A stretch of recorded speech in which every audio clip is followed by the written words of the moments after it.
Hello dears, मैं इनके sir. आज मैं आप लोगों के लिए बहुत ही खास फैक्ट लेकर के आया हूं। जैसे कि आप लोग देख सकते हो, एनामोलस बिहेवियर ऑफ वाटर। क्या आपने कभी ऐसा सोचा है कि ठंडे के टाइम में मैरीन एनिमल का क्या होता होगा? क्योंकि पूरा सरफेस तो फ्रीज हो जाता है, तो मैरीन एनिमल का ब्लड सर्कुलेशन कैसे चलता होगा? क्या वो जीवित भी रहते हैं या फिर नहीं? और दूसरा सवाल, आप लोग ये सुने होंगे कि बर्फ जो है पानी में तैरता है, तो ऐसा क्यों होता है? इसका जवाब आप लोग को मिलेगा एक वर्ड में। अगर मैं बोलूं तो इसका एक्चुअल आंसर है due to anomalous behaviour of water. But यार, हम लोग को एक वर्ड में आंसर नहीं चाहिए, इसका फुल एक्सप्लेनेशन वो भी फील के साथ समझना है। ठीक है, चलो यार देखो, सिंपल सा बात है। एनामोलस का मतलब होता है अनयूजुअल, इट मीन्स अनएक्सपेक्टेड, मतलब जो हम लोग एक्सपेक्ट नहीं किए हैं। जैसे मैं आप लोगों को एक एग्जांपल देता हूं। ठीक है, जैसे होता क्या है, जैसे वेदर जैसे जैसे चेंज होता है, जैसे सपोज करो कि आप लोग आज का टेम्परेचर था सपोज दैट 28 डिग्री सेल्सियस। ठीक है, आप लोग ऑब्जर्व कर रहे हो कि पहले एक दिन का टेम्परेचर है 28 डिग्री सेल्सियस, फिर हो गया 26, फिर हो गया 24। तो आप लोग ये एक्सपेक्ट कर लिए कि आज का टेम्परेचर तो 22 डिग्री सेल्सियस ही होना चाहिए, बट अचानक से जो है 30 डिग्री सेल्सियस पहुंच गया। मतलब जो आप लोग एक्सपेक्ट किए थे उससे कहीं हट के एक अलग ऑब्जर्वेशन पे चला गया। तो इसी को हम लोग बोलते हैं अनयूजुअल। ठीक है, मतलब हम लोग जो एक्सपेक्ट किए थे उससे कहीं हट के दूसरा आंसर आ रहा है। तो ठीक वाटर के साथ भी एक ऐसा बिहेवियर होता है जो हम लोग सोचते हैं उससे कहीं हट के एक बिहेवियर वो देता है। बोले कौन सा बिहेवियर? उसी को हम लोग कहते हैं एनामोलस बिहेवियर ऑफ वाटर। बोले यार ये किस चिड़िया का नाम है? चलो हम लोग देखते हैं किस चिड़िया का नाम है। चलो आप लोग एक सवाल का जवाब दो। बोले फिर से सवाल आ गया? हाँ, सवाल बहुत ही सिंपल सा है, जरा आप लोग बताना। जैसे अगर सपोज करो कि मेरे पास ना वाटर है जो कि 20 डिग्री सेल्सियस पे है। ठीक है, अब जरा बताओ यार, अगर मैं इसका टेम्परेचर अगर लो कर दूं, ठीक है, क्या कर दिया मैं? टेम्परेचर लो कर दिया। तो टेम्परेचर लो करने से क्या होगा? आप लोग इतना जानते हो कि टेम्परेचर लो करने से आइस की तरफ बनना स्टार्ट होगा, मतलब पार्टिकल्स जो है क्लोज आएंगे, नजदीक आएंगे, मतलब इसका वॉल्यूम क्या होगा? घटेगा, डिक्रीज करेगा। बोले हाँ यार, बात तो सही है कि इसका वॉल्यूम जो है क्या होने वाला है?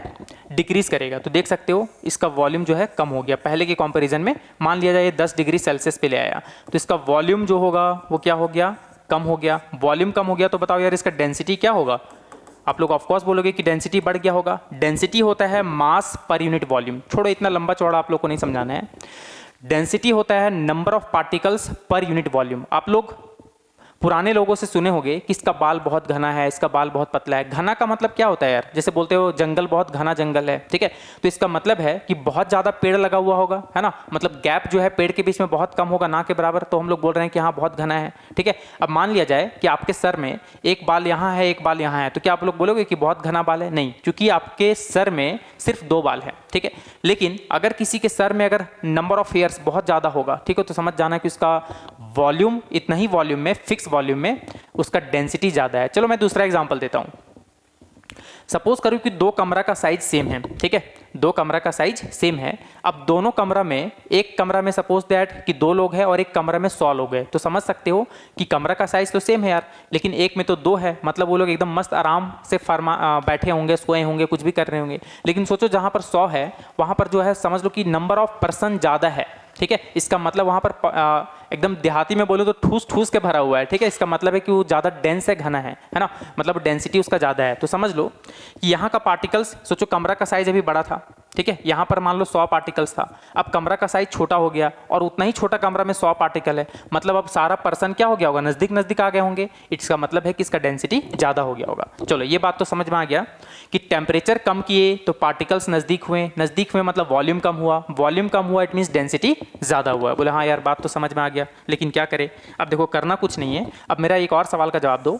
अगर सपोज कि मैं बोलूँ कि टेम्परेचर ना थोड़ा और कम कर दो, टेम्परेचर और कम किया, तो टेम्परेचर और कम करने से क्या होगा? इसका वॉल्यूम और घट जाएगा।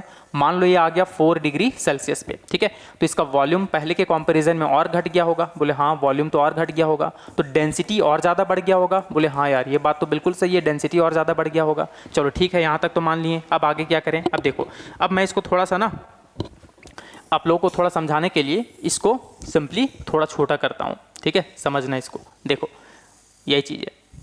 ठीक, चलो अब मैं बोला कि इसका टेम्परेचर ना और कम कर दिया मैं। बोले अच्छा, तो बताओ यार अब आप लोग क्या सोचते हो? बोले हाँ बिल्कुल सही है, अगर टेम्परेचर को और कम किया जाएगा तो वॉल्यूम और कम होगा, डेंसिटी और बढ़ेगा। बट यहाँ ऐसा नहीं है, क्योंकि यहाँ पर अब स्टार्ट होता है फिजिक्स, जिसको हम लोग बोले थे एनामोलस बिहेवियर ऑफ वाटर।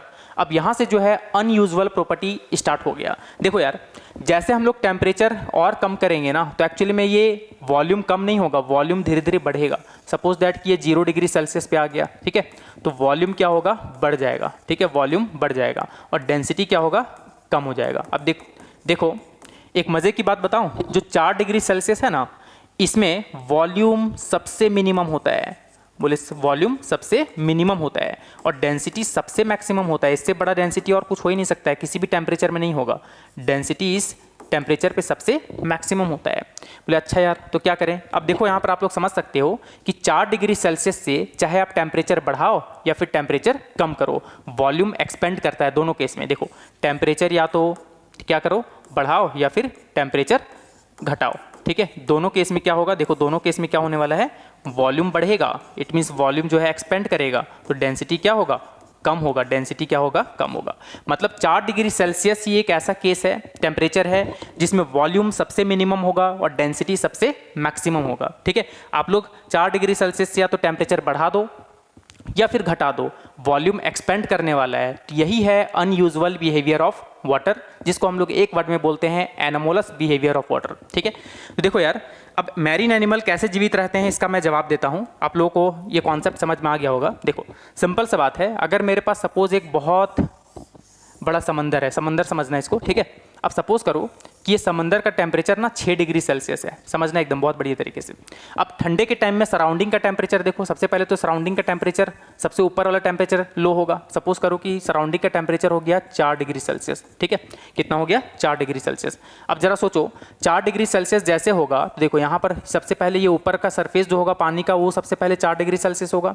अब बताओ 4 डिग्री सेल्सियस पे वॉल्यूम क्या होता है, सबसे मिनिमम होता है और डेंसिटी सबसे मैक्सिमम होता है। बोले हाँ यार, डेंसिटी तो सबसे मैक्सिमम होता है। अब डेंसिटी ज़्यादा होगा, अब जरा आप लोग बताओ, लॉ ऑफ फ्लोटेशन के अकॉर्डिंग आप लोग ये जानते हो कि कोई बॉडी का डेंसिटी फ्लूइड के डेंसिटी से कम होगा या बराबर होगा तभी वो तैर सकता है। अगर उस बॉडी का डेंसिटी ज़्यादा हो गया फ्लूइड के डेंसिटी से तो डूब जाएगा, इट मीन्स सिंक कर जाएगा, ठीक है, मतलब डूब जाएगा, ठीक है। अब जरा बताओ यार, जैसे ही सराउंडिंग का टेम्परेचर 4 डिग्री सेल्सियस हुआ, और हम लोग जानते हैं कि 4 डिग्री सेल्सियस पे जो है वॉल्यूम सबसे कम होता है, डेंसिटी सबसे ज़्यादा होता है। अब डेंसिटी अगर सबसे ज़्यादा होगा तो ये क्या होगा, डूब जाएगा, ठीक है। अब बताओ 4 डिग्री सेल्सियस पे तो वाटर फॉर्म में ही ना रहेगा यार, ठीक है, मतलब वो लिक्विड फॉर्म में ही रहेगा। बोले हाँ यार, बात तो सही है।